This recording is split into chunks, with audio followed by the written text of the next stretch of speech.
ഇന്ന് ജൂലൈ 16 തിയേറ്ററുകളിലെത്തിയ പുതിയ മലയാളം സിനിമയാണല്ലോ വരവ്. ജോജി ജോർജിനെ നായകനാക്കി ഷാജി കൈലാസ് സംവിധാനം ചെയ്ത മോളിവുഡിന്റെ അടുത്ത action mass family entertainer cinema കൂടിയാണ് വരവ്.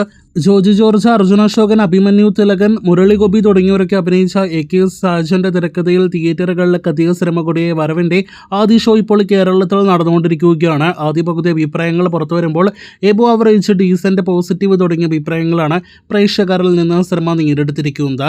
സിനിമയുടെ കഥ എല്ലാം തന്നെ ഒരു 90കളിൽ കണ്ട റിവഞ്ച് പ്ലോട്ട് എല്ലാം തന്നെയാണെങ്കിൽ പോലും ചിത്രത്തിലെ ആക്ഷൻ സീക്വൻസിന് വേണ്ടി ആദ്യ പകുതി ഉറപ്പായിട്ടും കാണാമെന്ന ലെവൽ അഭിപ്രായങ്ങളാണ് ഇതിനോടൊക്കെ തന്നെ കണ്ട പ്രേക്ഷകർ അഭിപ്രായപ്പെടുന്നത്.